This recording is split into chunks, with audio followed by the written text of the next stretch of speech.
Oggi nuovo stile e nuovo brew day con un obiettivo ben preciso: utilizzare meno attrezzatura possibile. Infatti farò una birra in E+G, estratto più grani. Nell'evoluzione brassicola di un homebrewer si parte di solito dalla birra da estratti, probabilmente in kit, a cui eventualmente si aggiunge ulteriore luppolo rispetto a quello fornito dal kit. Il passaggio finale sarà ovviamente l'all grain e in mezzo c'è proprio la birra in E+G. A mio avviso, per un homebrewer alle prime armi, questo passaggio, l'E+G, serve a prendere confidenza con i malti in grani e quindi anche adattare l'attrezzatura che si ha per un futuro utilizzo in all grain. Nel mio caso è la prima volta che faccio una birra in E+G, perché sono partito subito dall'all grain, saltando a pie pari questo passaggio che sembra semplice, ma probabilmente non lo è. E visto che sono curioso, dimmi nei commenti quante cotte hai fatto in E+G o in estratto prima di passare all'all grain. Ora c'è la sigla e poi parliamo di questa ricetta. Quindi per cominciare dovrei scegliere lo stile da fare con questa tecnica. Sicuramente escluderei le basse fermentazioni, sia perché non ho l'attrezzatura, sia perché a livello iniziale per un homebrewer i lieviti da bassa sono un po' più difficili da gestire. Stesso discorso per le birre belghe, che sembrano facili, ma tra spezie e lievito difficile da gestire non vorrei impelagarmi in qualcosa di troppo difficile. Sulle birre inglesi andrei sul sicuro, probabilmente con una bitter. Non necessita di dry hopping, con un ceppo di lievito abbastanza neutro riesco anche a stare sui 20 gradi per la fermentazione, ma il problema è che una bitter si potrebbe fare benissimo anche con solo estratti, senza aggiungere i grani. Quindi perché non provare uno stile un po' più caratterizzato dai grani, sempre restando sull'inglese, magari una porter o una stout? Ma quello che voglio è anche la semplicità e quindi non vorrei esagerare con grist troppo complessi. Se invece volessi andare sulle americane, ovviamente ci sarebbero le IPA, che però ho deciso di escludere perché non ho l'attrezzatura che evita di ossidare il mosto, quindi non posso fare contropressione. Anche se a livello iniziale per un homebrewer questa è una preoccupazione minore. Sempre da neofita si potrebbe pensare di fare uno stile molto particolare, in modo da sorprendere gli amici che poi assaggeranno la birra. Ma secondo me la chiave per il successo è quella di fare uno stile conosciuto, in modo che se la birra avrà qualche problema si sa dove e come confrontarla e si riesce a trovare l'errore in modo semplice. Quindi la mia prima ipotesi è di andare con uno stile inglese, ma visto che il cartellone qui dietro non si riempie da solo, opterò per un American Amber Ale. E quindi passiamo alla ricetta.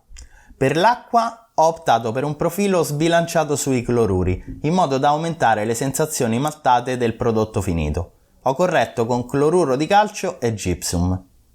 Per il grist si potrebbe partire da una ricetta in all grain e sostituire parte dei malti in grani con dell'estratto secco di malto, il DME, considerando che 1,6 kg di grani di malto corrispondono a 1 kg di estratto. Ad esempio potrei usare del Maris Otter o del Pale in estratto, che è facilmente reperibile. Nel mio caso opto per l'estratto liquido per un semplice motivo: si scioglie più facilmente e quindi dovrò usare un rapporto dello 0,75, cioè 1 kg di malti in grani corrisponde a 0,75 kg di estratto liquido. Ho quindi costruito la ricetta su Brewfather aggiungendo prima di tutto i malti in grani, che sono i malti speciali, e aggiungendo poi la parte di estratto liquido, nel mio caso il Maris Otter, per raggiungere la OG desiderata, cercando poi di bilanciare in modo ottimale le percentuali dei vari malti che sto utilizzando. E proprio per i malti speciali devo fare una considerazione. Per l'American Amber Ale, l'aggiunta di malti speciali, oltre che dare i sentori caratteristici dello stile, serve anche a bilanciare il colore, cosa non banale per uno stile che ha proprio il colore nel suo nome.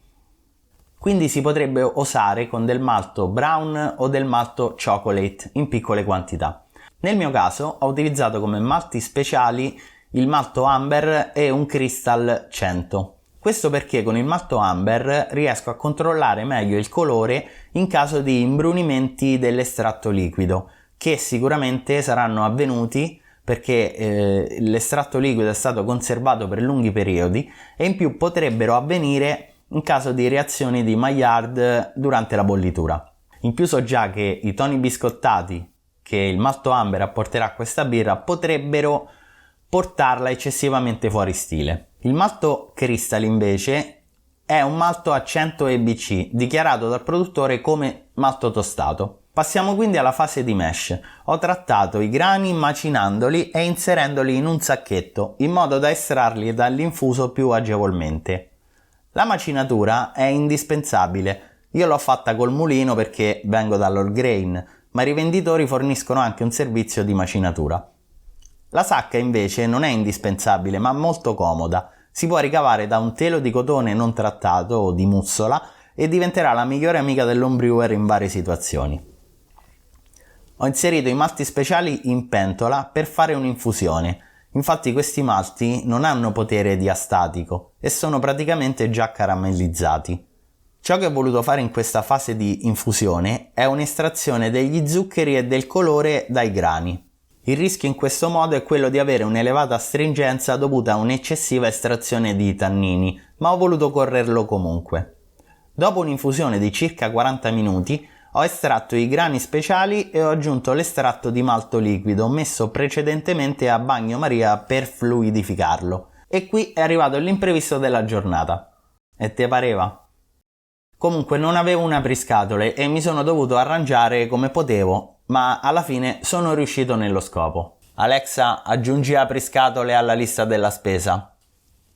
Apriscatole aggiunto alla lista della spesa. Finalmente ero pronto a passare alla bollitura, che è durata solo 30 minuti, il tempo di ammaricare e sanificare il mosto. Da qui in poi la cotta è proseguita come una normale cotta in All Grain, ma con una pentola molto più piccola e più comoda.